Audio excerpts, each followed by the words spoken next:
याचे विचार तुम्ही ऐकलेले आहेत.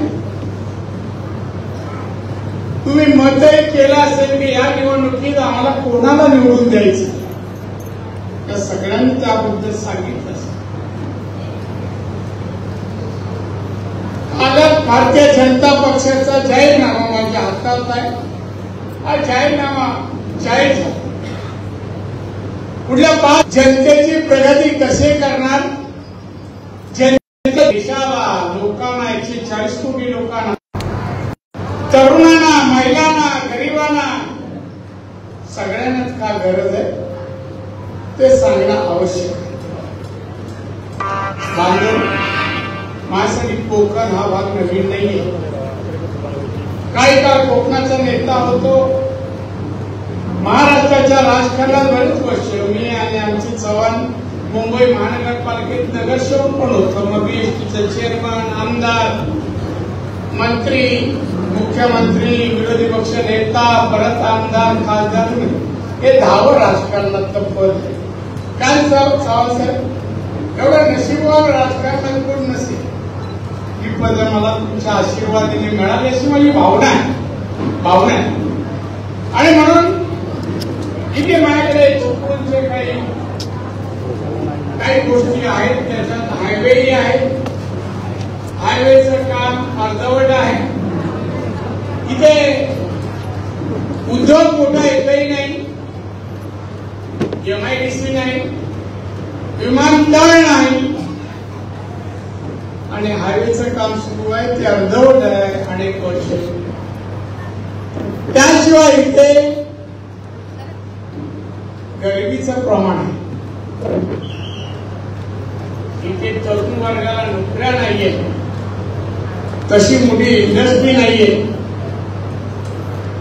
आणि मग तुम्हाला काय वाटतंय, कोण या सर्व अडचणी दूर करू शकतात, कोणाची क्षमता आहे, ताकद आहे, कोणाचा अभ्यास आहे, कोण आणू शकतं, कोणत्या मार्गाने. तुमचे काही नातेवाईक असतील सिंधुदुर्ग जिल्ह्यात. मी 34 वर्ष तिथला आमदार, मंत्री, मुख्यमंत्री सगळे पद मला तिथल्या लोकांनी निवडून दिल्यानंतर मला मिळाले. 34 वर्ष तिथे आहे. तिथे प्यायला पाणी नव्हतं, रस्ता नव्हता. अनेक गावात डोंगराळ भागात रिक्षा नाही, गाडी नाही. कधी बाई अडली तर हॉस्पिटल मध्ये नेण्यासाठी वाहन नाही. बेकारी समजूत नका. दरिद्र जिल्हा महाराष्ट्रातील अशी ओळख होती आमच्या जिल्ह्याची, सिंधुदुर्गातली. रत्नागिरी सिंधुदुर्ग झाला तेव्हा रत्नागिरी एकच जिल्हा होता, पण सिंधुदुर्ग अविकसित होता. कोण पाहिलं नाही. समुद्र किनारा 121 किलोमीटर, उद्योगधंदे नाही. आणि त्यामुळे एक मागासवर्गीय जिल्हा ओळख होती. आज बघा, आज महाराष्ट्रातील प्रगत जिल्हे जे आहेत ना 36, त्यामध्ये सिंधुदुर्ग पुढे आहे. 2,40,000 दरडोई उत्पन्न आहे. तुमचं 2,01,000. तर म्हणजे हे जास्त पाहिजे होतं. कारण मुळात हा जिल्हा ओरिजिनल आमच्या नंतर, बरोबर मामा. पण मी तिकडे लोकांना पहिलं पाहिलं, पाणी नाही, पाणी द्यायचं, वीज द्यायची. शाळा होत्या पण वर्ग नव्हते, वर्ग होते शिक्षक नव्हते. 450 शिक्षक नव्हते. कसं मुलं शिकत. रस्ते नाही, पाणी नाही, वीज नाही, शाळेमध्ये शिक्षक नाही, नोकऱ्या नाही. आमच्या इकडे मे महिन्यात, फेब्रुवारी नंतर मुंबईचे चाकरमानी त्यांचं कुटुंब गावी यायचे नाही. त्यावेळेला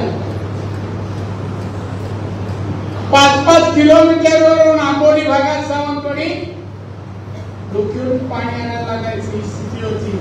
इकडे काय भागात त्यावेळेला असेल. पण आता नाही, टँकर मुक्त जिल्हा सिंधुदुर्गात. पाण्याची टंचाई नाही, टँकर लागत नाही. प्रत्येक गाव तिथे पाण्याची योजना, नळ पाणी योजना आहे. एक विकसित जीवन कसं असतं, सुखी, समाधानी, आनंदी, ते आपल्याला सिंधुदुर्ग गेल्यावर कळले. ते गणित नातेवाईक आहे माझे, त्यांच्या घरी जायचा योग आला. मी पाहतोय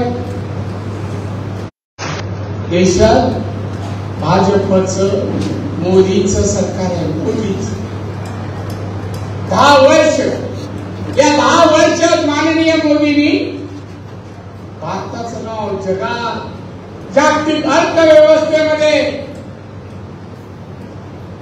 जगामध्ये जे नाव केलं.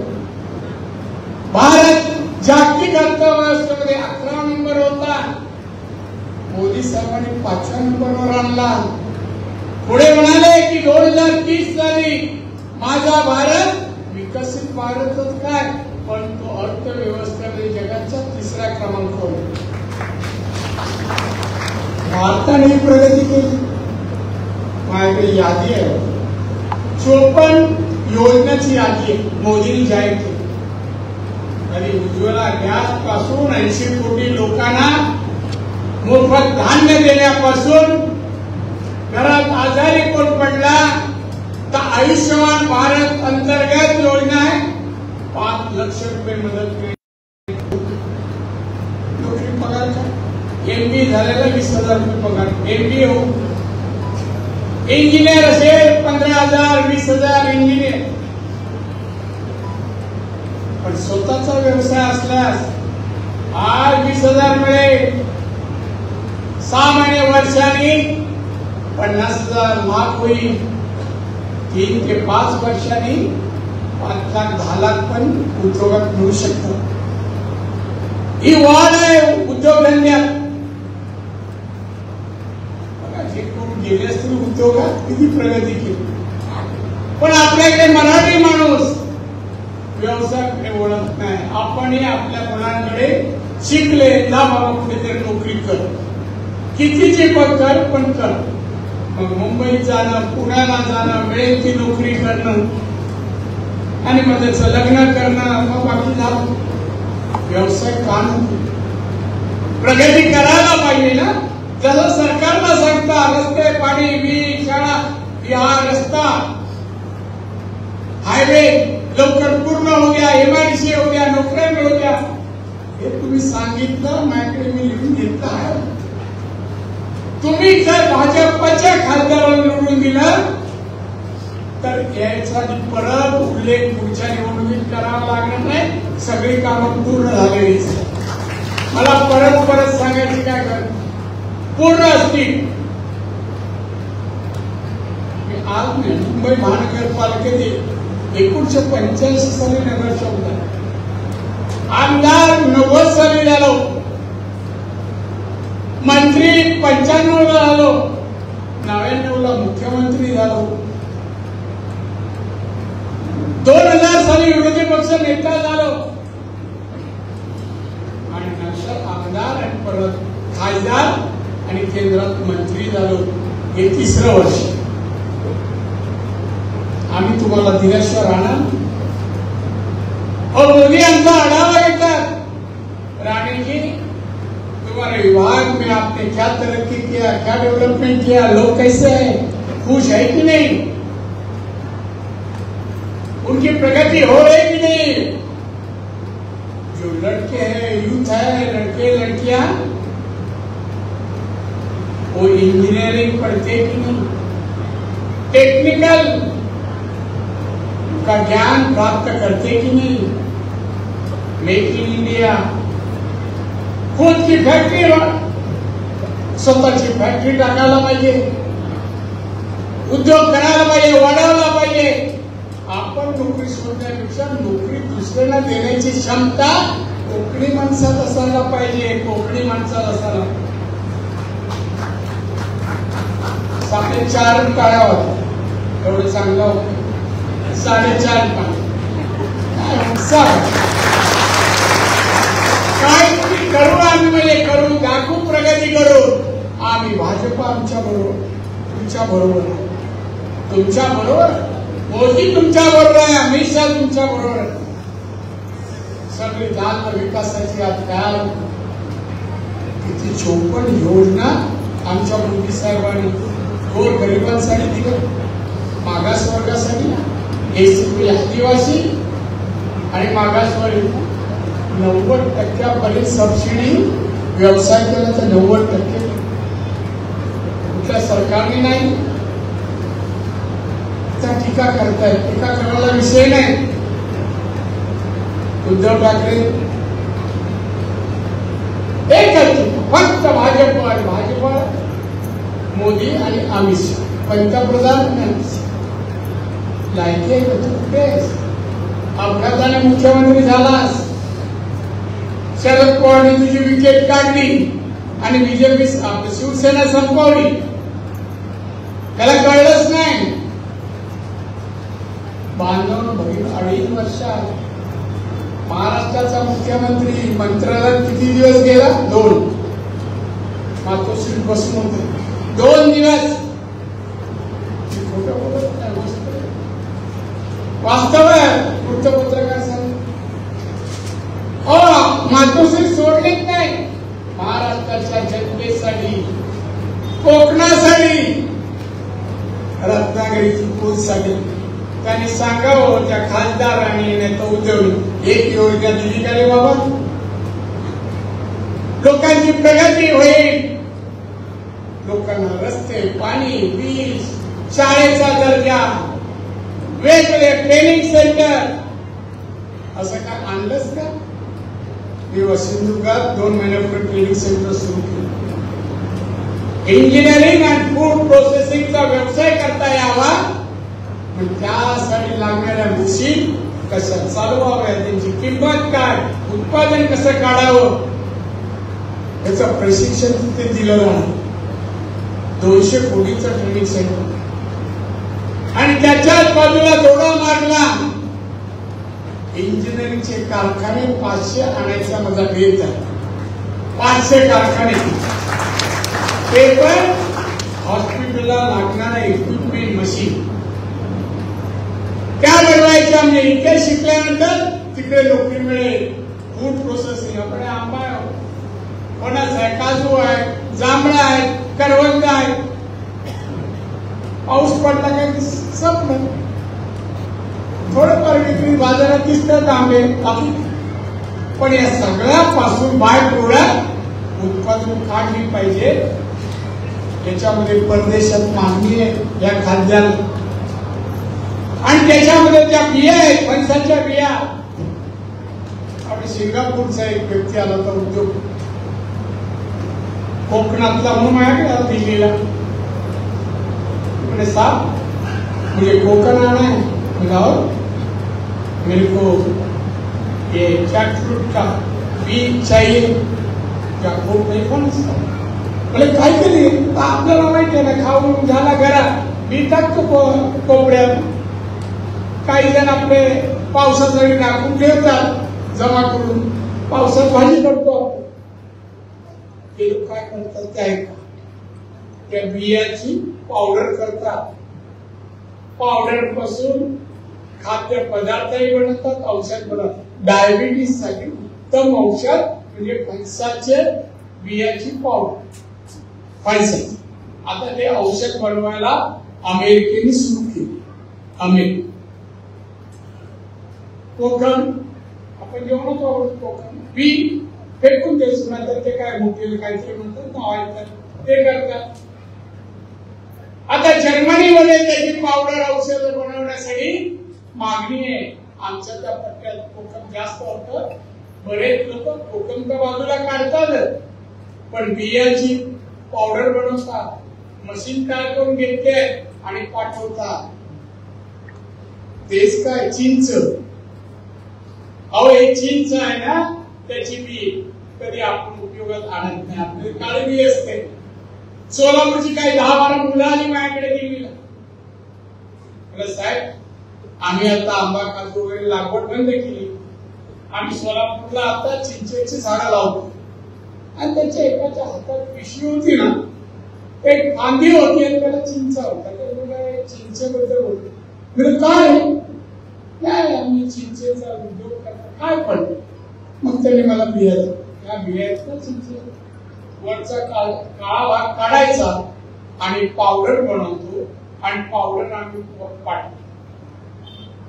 एक एक विषय छोट्या निसर्गाने आपल्याला भरपूर दिलाय, पण आपण निसर्गाचा उपयोग प्रगती साध्य नाही.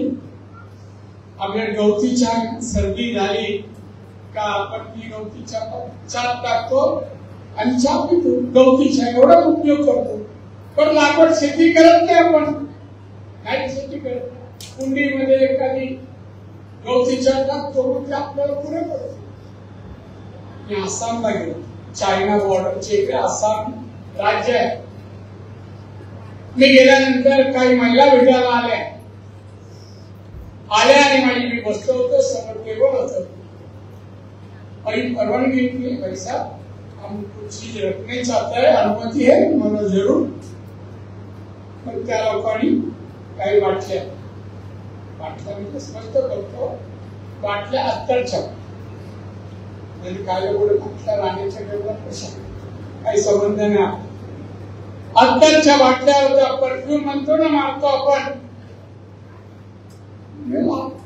किससे बनाया ये सब परफ्यूम? गवती चाय से. और आसाम में 200 फैक्ट्री है, सब महिला की है. पाहिलं, 200 फॅक्टरी आहेत. 200 परफ्यूम बनवतात, जगभर पाठवतात गवतीची. आमच्या इथे सावंत नावाची एक मुलगी आहे, वडील एक कृषीमध्ये आहे आणि मुली MBA झाली. आणि आता 1 महिन्यापूर्वी मागे असते कारखान्याचं उद्घाटन केलं. कसला कारखाना सांगा मला? कसला? तो कारखाना गवतीच्या पासून तेल बनवलं. तेल, पण ते तेल कसं विकायचं आणि कुठे विकायचं? ते तेल बनवल्यानंतर ते आपल्या देशात परदेशात त्याला पण गिरायक आहे. कसं किलो सांगा मला, कोणाला जर माहित असेल अभ्यास? 7,000 रुपये किलो. 7,000 गवती चहाचं तेल. आपण हळद करतो, हळद पावडर करतो, जेवणात वापरतो. पण आता एक अशी मशीन निघाली आहे, 1 कोटी 40 लाखाला.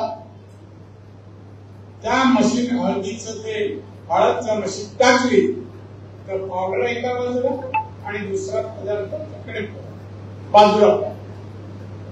पण हळदीचा जर तुम्हाला माहित असेल तर दुसरी जी पावडर तिकडे पडते, त्याचा गुणधर्म आहे तो औषधी आहे.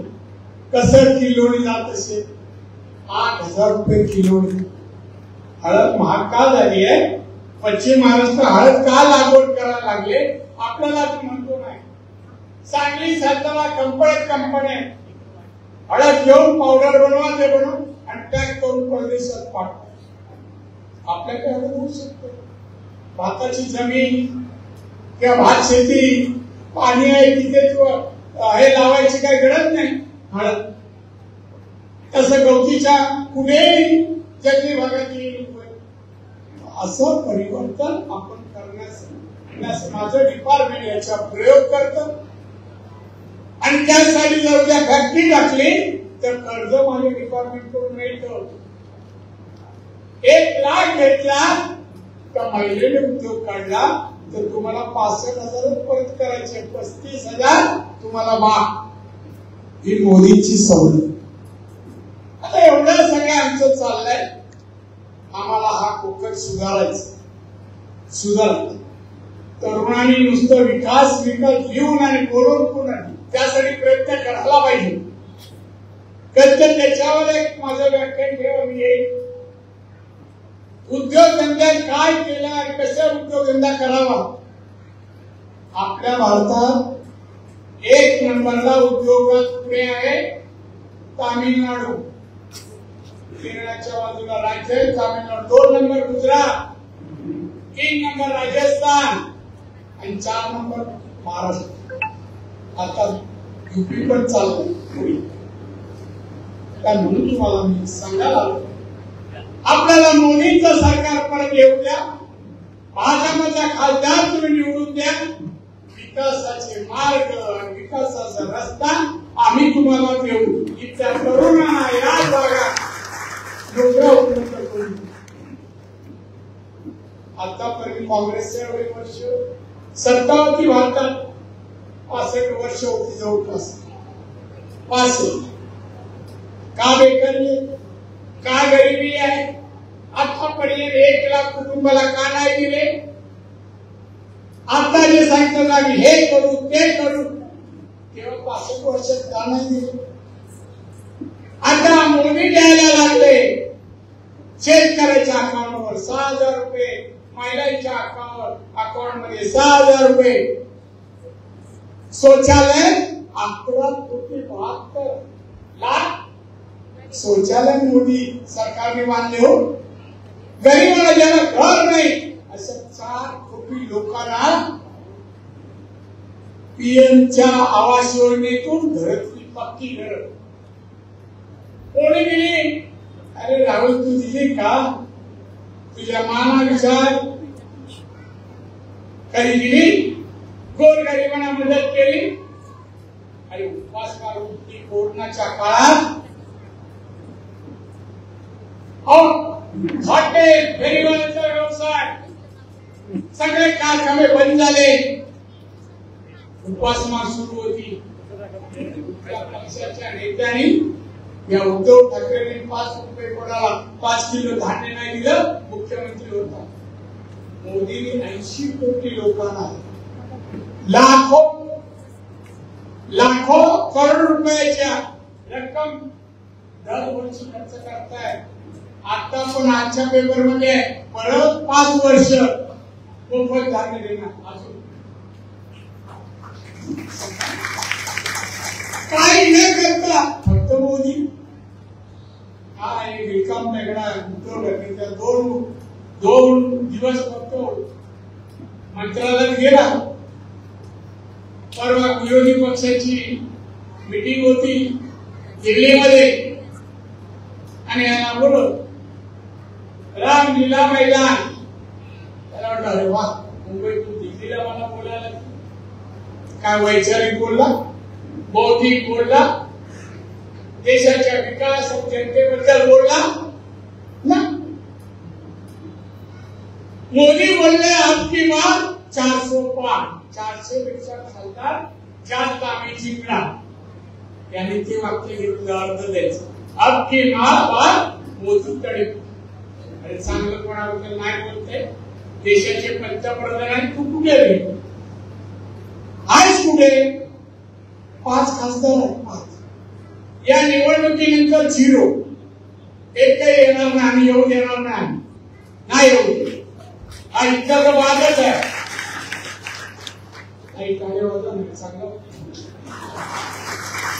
हा इतकं येणारच नाही. तुमच्या आशीर्वादाने बीजेपीचा विकास कसा आहे आम्ही ना. तुमचं काम आहे. फार कमी दिवस राहिले. किती दिवस राहिले? 20-22 दिवस. जर गावात नातेवाईक, शेजारी, पाजारी बाजारात गेला, धान्य घेतलं, त्याला सांगा बाबा घेतोय, तर तू मत दिला नाही ना तर दुसऱ्या दुकानाचं. पण जिथे लोक भेटतील एक कसं या वेळेला कमल ते पण तुमच्या हितासाठी. हे देशाच्या 140 कोटी जनतेसाठी, तरुणांसाठी, तरुणींसाठी चांगलं शिक्षण, चांगल्या नोकऱ्या, चांगला व्यवसाय इथे करता यावा. आम्ही एक्सपोर्टला पण पैसे मदत करतो. मार्केटिंग विकायला पण आम्ही सरकार मदत करतो. कोणतं क्षेत्र नाही सोडा. उद्धव ठाकरे म्हणतो तडीपार अभिमान मोदी तडीपार. कशी करणार सांग? आता अभिमान तुझा एकही येणार नाही निवडून. शरद पवारवर शरद पवारची 5 मिनिटं सांगून आले तर राहुल गांधी फार भारतभर फिरला. राजकारण धंदा नाही, एवढी दाढी वाढवत फिर. किती आहे तो खासदार? मोठा बड्या मारतो सत्तेची. आम्ही हे देऊ, त्याचा पण जाहीरनामा माझ्याकडे टाटा करतोय सगळ्यांना. हा जाहीरनामा वेळ एक जेव्हा मी सांगेन काय सांगतोय. सत्ता आली तर तुम्हाला प्रत्येक कुटुंबाला 1 लाख रुपये देऊ. तुझ्याकडे आहे, तिजोरीतून देणार, सत्ता येणार. आता 50 खासदार आहेत. त्या लोकसभेत एकूण खासदार किती? 543. 543 खासदार. आता याचे 50 विरोधी पक्ष नेता जर लोकसभेत हवा तर 54 खासदार लागतात. तोही नाही गटनेता यांचा. आणि म्हणतो किंवा आम्हाला सरकार आहे, हे देऊ ते देऊ आम्ही देऊ करू. अरे कसा देश तुझी उंच उडी कुठपर्यंत जाणार नाही तुला. आता 50 आहेत ना, 25 ते 35च्या पुढे आम्ही जाऊ नये. तेही का या देशात काँग्रेस होती सांगायला माणसं दाखवायला पाहिजे ना, असा काँग्रेसवाला दिसतो. आणि म्हणून थोडे आम्ही जिंकून शिवसेनेला चान्स नाही. पवार साहेब 84चं वय घेऊन फिरताय आणि एक कुटुंबात वादळ सुरू. वादळ टीव्ही लावली, लोकहिताच्या बातम्या नाही, लोक कल्याणाच्या बातम्या नाही. नवीन सरकार आलं तरी या देशाला कसं घडवायचं त्याबद्दल काय नाही. पवार साहेब मुलीसाठी बनते. अजित पवार निघाला पुतणे बाहेर आणि अजित पवार विरुद्ध बोलताय. तो असा आहे तसा तुमच्या सोबत असताना तुम्हाला दिसला नाही दिसला. आणि आता टीका करता. पवार साहेबांना एक समाधान कष्ट सांग. पवार साहेबांना एकच वाटतं, 2019ला निवडणूक झाली विधानसभेची आणि त्यामध्ये बीजेपीला 105 जागा मिळाल्या. सगळ्या आहेत. शिवसेना युती होती, आमच्यावर युती केली आणि मोदी साहेबांच्या नावाने 56 जागा जिंकल्या. आमचे 105, 56, 161 सत्ता आली असती. युतीचे एवढे वर्ष होती. एक दिवशी पवार साहेबांनी सांगितलं उद्धवजी जरा येऊन द्या भेटायला. हे गेले आणि त्याला सांगितलं तुम्ही काँग्रेस राष्ट्रवादी बरोबर या, आम्ही तुम्हाला मुख्यमंत्री बनवू. यांनी ऐकलं. मी घरी जाऊन चर्चा कोणाला रश्मी होईल तिथे विचार कसं काही करू शकत नाही. आणि गेले आणि दुसऱ्या दिवशी रात्री 11 वाजता शरद पवारचा वेळ घेतला. आता मी शिवसैनिकाला मुख्यमंत्री करत नाही, आता मी सोडा. आणि तो झाला. आणि 2 दिवस जण वाटोळ केली. 10 ते 15 वर्ष महाराष्ट्र विकासात मागे गेले. शरद पवार गेम खेळले, त्याला मुख्यमंत्री केला आणि शिवसेना संपून टाकली. सत्तेतून 40 खासदार उद्धवच्या समोर हॉटेलमधून बाहेर पडले आणि एकनाथ शिंदे बरोबर गेले आणि त्यांनी सरकार बीजेपी बरोबर बनवलं. आता अस्तित्व. पण पवार साहेब खुश. साहेबांच्या हयाती, बाळासाहेब ठाकरेंच्या हयाती शिवसेना संपवतो बोलले, पण त्याला शक्य झालं नाही. पण आता उद्धवच्या राजकोटी संपून राहिले. आता 5 खासदार आहेत ना, पुढच्या एकही 16 आमदार आहेत. पुढच्या आले तर 4 नाही तर 5. 10 ही निवडणूक झाली काय शिंदे बरोबर जाणार नाही तर बीजेपी. मानव कुठला पक्ष या देशाला, देशाच्या चिंतेला तर विकासाने द्यायचं असेल, चांगले दिवस आणायचे असेल, सुखी आणि समृद्ध करायचं असेल तर मोदींना 2दा पंतप्रधान झाले, 3ऱ्यांदा त्याला पंतप्रधान करून त्याला हॅट्रिक करायची संधी आहे. त्यामुळे तुम्ही मतदान करावं. आनंद वाटेल. आणि जगामध्ये अमेरिकेसारखे अध्यक्ष आपल्या पंतप्रधानांचं कौतुक करतात. उत्तम प्रशासक आहे, कर्तृत्ववान माणूस आहे, ते म्हणतात कर्तृत्ववान मोदींना. आणि हा तडीपार करायला निघाला. त्याला चांगलं बोलता येत नाही.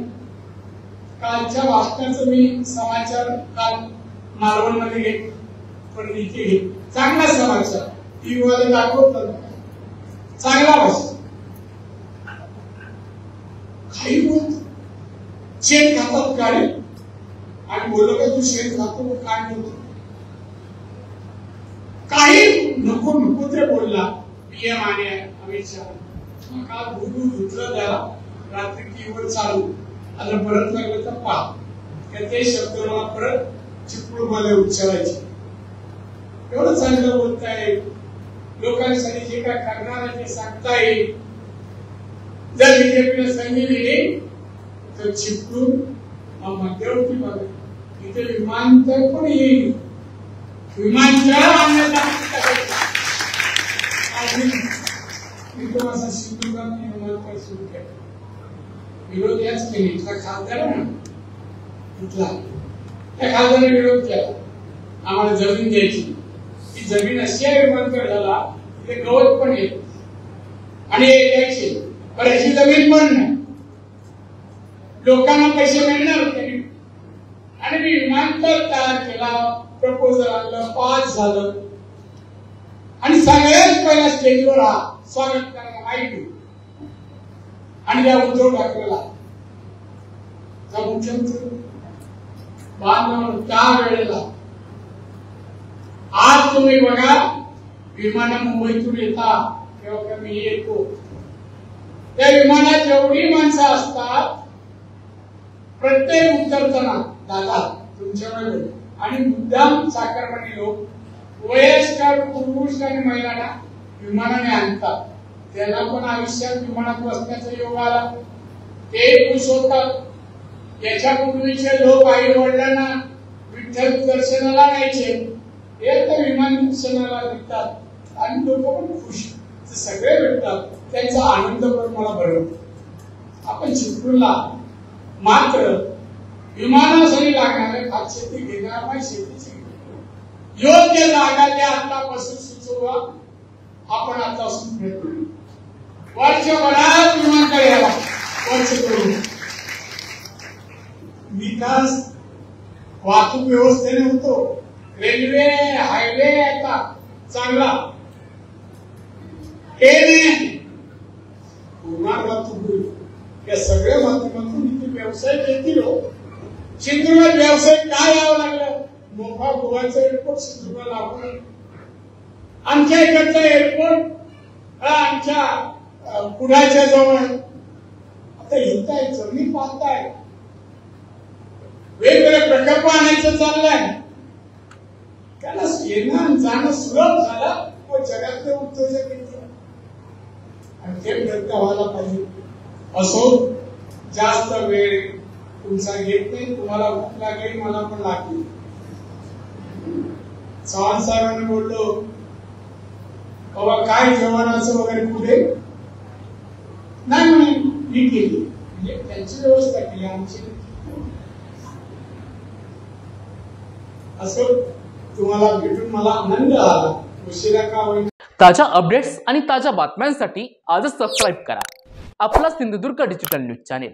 लाईक करा, शेअर करा, कमेंट करा आणि महत्त्वाचं म्हणजे बेल आयकॉनला क्लिक करायला विसरू नका.